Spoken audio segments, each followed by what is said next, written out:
আমাদের কবুতরগুলো বিকালবেলা খাবার খাচ্ছে। আমি খাবার খেতে দিয়েছি, পানি দিয়েছি। আমাদের সবগুলাই দেশি জাতের কবুতর।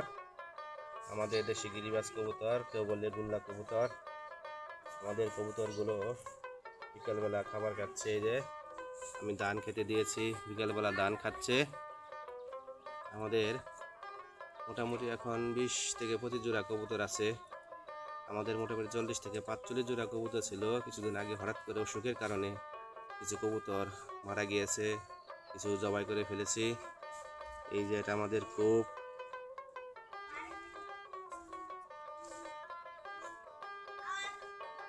আমাদের সবগুলাই দেশি জাতের কবুতর, আমাদের বাইরের কোনো জাত নেই।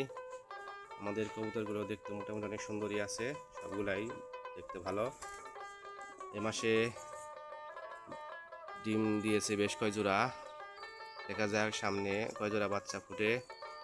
ইনশাল্লাহ আশা করি ভালো বাচ্চা হবে এ মাসে। আমাদের কবুতরগুলো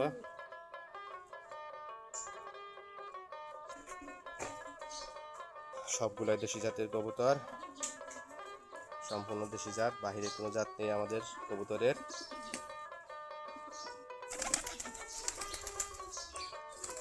অনেকগুলাই কবুতর আছে এখন আমাদের।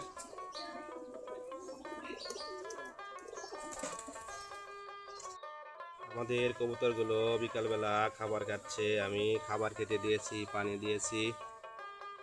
আমাদের সবগুলাই দেশি জাতের কবুতর। আমাদের দেশি গিরিবাজ কবুতর, কেউ বললে গুল্লা কবুতর।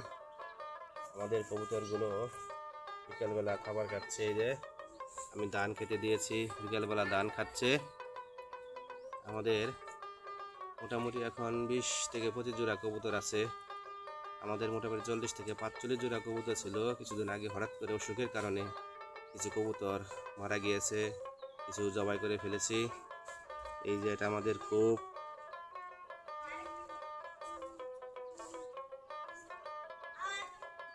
আমাদের সবগুলাই দেশি জাতের কবুতর, আমাদের বাইরের কোনো জাত নেই। আমাদের কবুতরগুলো দেখতে মোটামুটি অনেক সুন্দরী আছে, সবগুলাই দেখতে ভালো। এ মাসে ডিম দিয়েছে বেশ কয় জোড়া। দেখা যাক সামনে কয় জোড়া বাচ্চা ফুটে। ইনশাল্লাহ আশা করি ভালো বাচ্চা হবে এ মাসে। আমাদের কবুতরগুলো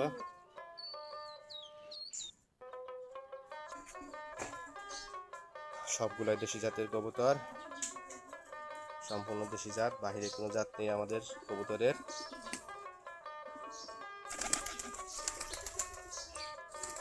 অনেকগুলাই কবুতর আছে এখন আমাদের।